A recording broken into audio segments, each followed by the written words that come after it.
Jake Paul a encore frappé. Ah, le moins que l'on puisse dire, c'est qu'il en manque pas une pour faire parler de lui, celui-là. C'est une chose qu'il arrive vraiment très bien à faire, d'ailleurs. Certains d'entre vous lui souhaitent d'ailleurs une correction mémorable, que ça soit sur le ring, dans la rue ou bien dans l'octogone, histoire de ramener un peu les pieds sur terre à Mr. I Am The Best. On le sait tous, Jake a un excès de confiance over 9000, mais c'est un peu normal, à force d'affronter des bras pétés, pas de bras cassés, c'est mieux. Et je peux comprendre, à force tu dois te déconnecter de la réalité. Son cerveau, en fait, si on fait un parallèle avec son téléphone, il doit tout le temps être en mode avion. Sauf que cette fois-ci, un nouveau cap, un nouveau palier a été franchi dans l'excès de confiance. Il pense sincèrement pouvoir battre Saul Canelo Alvarez. Oui, rien que lui. Pour ceux qui le connaissent pas, ben c'est lui, champion du monde de boxe avec un palmarès extrêmement monstrueux. Une seule défaite contre Floyd Mayweather, mais bon c'est normal, tout le monde a perdu contre lui. Des frappes lourdes et agressives, une défense son top, style de boxe vraiment beau à voir, bref Canelo c'est un boxeur plus que complet. Et de l'autre, eh ben, on a Jake qui se fait certainement allumer par un boxeur amateur d'éther.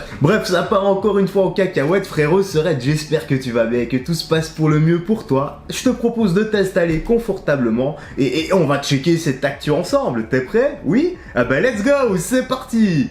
Alors, qu'est-ce que ça dit? Je suis ouvert d'esprit. Jake Paul pense que le combat de Canelo Alvarez est réaliste pour lui au cours des 5 prochaines années et affirme qu'il prend le sport au sérieux plus que 99,9, donc 99,9% des boxeurs professionnels. Ok, il prend le sport au sérieux. Bah c'est tout à son honneur, mais c'est pas réellement comparable, tu vas comprendre. Je veux dire par là, il a la dalle, mais il a pas la dalle comme un combattant qui est obligé de gagner pour se nourrir lui et nourrir sa famille, pour les aider également. Il a pas la dalle comme ce combattant qui est obligé de gagner pour survivre et se sortir de la misère pour lui et ses proches aussi. Mais tout reste possible, c'est un sport et Dieu sait que en boxe, tout est possible. Allez la suite, le youtubeur devenu boxeur maintenant a une fiche de 3 combats pour 0 défaite dont 3 KO. En tant que pro, après avoir battu son compatriote youtubeur Anisam Gibbs, l'ancien joueur de la NBA Nate Robinson et le combattant à la retraite MMA Ben Askren. Oui enfin, si on doit faire un résumé là-dessus, comme beaucoup diront, eh bien c'est pas très glorieux. Anisam Gibbs, s'il vous plaît, quoi, streamer FIFA qui nous a fait une prestation complètement pétée, j'ai jamais vu ça. Enfin, c'est pas sa faute, il avait jamais boxé de sa vie, mais il est quand même monté sur le ring pour l'affronter, donc bravo à lui tout de même. Nate Robinson, un joueur de la NBA, je crois qu'il n'y a pas besoin d'aller plus loin. Et Ben Askren, qui est un lutteur et qui est le pire striker que j'ai jamais vu, sans déconner, même ma nièce de 11 ans fait mieux. Bah c'est normal, je la coach. Je refuse de limiter ses ambitions de boxe. Lors de son prochain combat, Jake affrontera un autre ancien de l'UFC, Tyron Woodley. Toujours des anciens, il sait sûrement qu'il fait pas le poids contre les boxeurs actuels, mais il en joue et il a bien raison. Ce troll, quoi qu'on puisse dire. Ou pas du tout, ça se trouve il est réellement sérieux. Allez la suite. Il y a des cibles bien plus importantes. Lorsqu'on lui demande où il se voyait dans 5 ans, Jake a déclaré à TMZ « Je veux juste continuer à être le plus grand perturbateur de l'histoire du sport ». Voilà, il a dit lui-même, il veut juste être le plus grand perturbateur du sport. Ceci explique cela. Maintenant, on a une petite idée de pourquoi est-ce qu'il fout le bordel à chaque fois. Et en plus de ça, il a dit dans le sport et pas que dans la boxe. Donc ça se trouve, il va se reconvertir dans autre chose, dans un autre sport. Je sais pas moi, les échecs. Ah non, ça doit être trop compliqué pour lui. En fait, je le vois bien dans les fléchettes ou un truc comme ça. Ça serait épique. Je pense qu'il faut le prendre combat par combat, continuer à construire ses combats et les rendre encore plus gros. Ah ben voilà, ben ça, il a vraiment un objectif.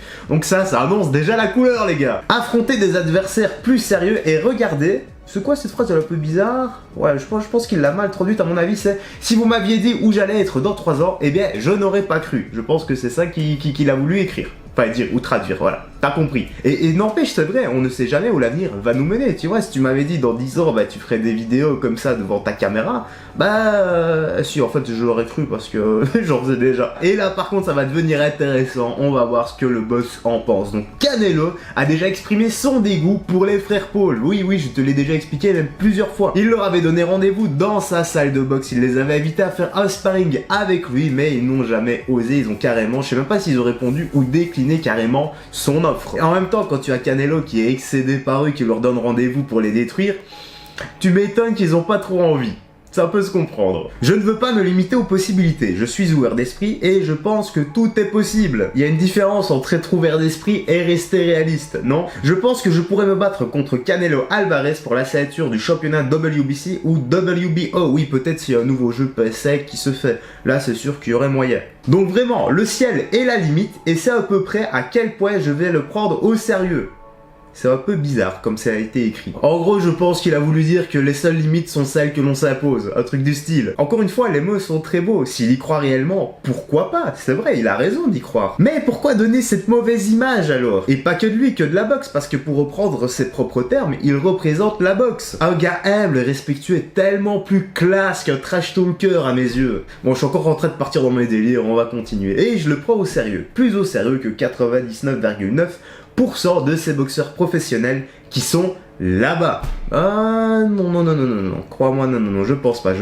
Le frère de Jake, Logan, a combattu Floyd Mayweather et je rappelle qu'il s'est mangé un petit KO au passage. Mais bon, Floyd a été sympa, il l'a quand même retenu pour le spectacle. Oui, à mon avis, ça devait être dans la clause. Continuons le sujet de la possibilité de faire face à Canelo. Jake a déclaré: pourquoi pas bébé? C'est vrai, c'est pas tout de suite, c'est dans 5 ans. Dans 5 ans, il peut se passer énormément de choses, surtout s'il s'entraîne 5 à 6 fois semaine, plusieurs heures par jour avec les meilleurs coachs de la planète. Allez, pourquoi pas, il y aurait moyen d'atteindre un sacré niveau quand même. Mais voilà, en face, ça reste Canelo. Donc, pourquoi pas avoir un niveau de pro, mais de là à battre Canelo? Nous verrons bien, de toute façon, seul l'avenir nous le dira. Beaucoup de gens ont peur, n'est-ce pas? Ils ont peur d'essayer, ils ont peur de faire quelque chose de différent. Mais c'est eux, ce n'est pas moi, je sais que je peux accomplir tout ce que je veux. Et c'est pourquoi il y a une différence entre les gens qui réussissent et ceux qui ne réussissent pas dans ce monde. Encore une fois, les mots sont très beaux, sont très bons et ils sont extrêmement bien choisis. T'as l'impression que c'est un discours motivation épique. Mais quand on se reconnecte un peu à la réalité, qu'on descend un peu les pieds sur terre et qu'on se rend compte du monde de la boxe, que c'est quoi un vrai boxeur? Là, il n'y a pas photo. Quand on monte sur le ring dans un combat professionnel, tu risques potentiellement ta vie. En face, ce sont des animaux, des vrais boxeurs pros qui ont fait ça toute leur vie. Les gars, ils ont une résistance, un cardio, ils ont une condition physique, mais monstrueux, on ne se rend pas compte. Mais bon, il est dans le domaine maintenant aussi, du coup, il doit savoir un peu ce que ça fait. Maintenant, nous verrons encore où cela mènera. Le seul truc qui est dommage, c'est qu'il y a un peu trop de blabla inutile et moralisateur épique. Tu vois, genre la phrase de fin, si moi je réussis, c'est parce que moi j'ose tout et vous ratez tout parce que vous n'osez rien. Il y a du vrai, mais il n'y a pas que ça. Quand t'as quelques millions derrière, ça aide énormément. Et bien voilà, frérot Sorette, j'espère que tu as bien apprécié. Dis-moi dans l'espace commentaire ce que tu en as pensé. Le débat est là, le débat est ouvert. L'espace commentaire est à vous. Vous pouvez débattre avec sagesse et respect. Vous n'êtes pas obligé de vous insulter comme sur la vidéo d'hier. Il y en a certains, là c'est parti en carnage. Il y en a certains qui se sont insultés dans l'espace commentaire.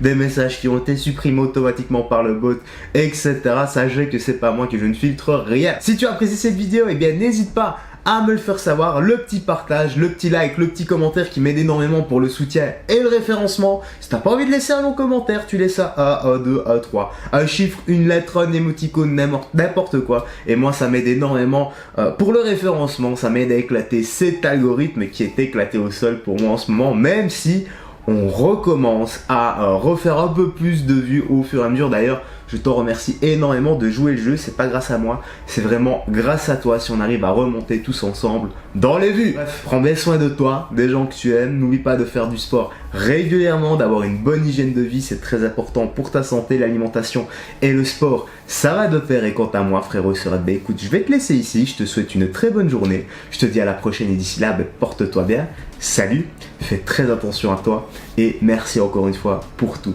ciao.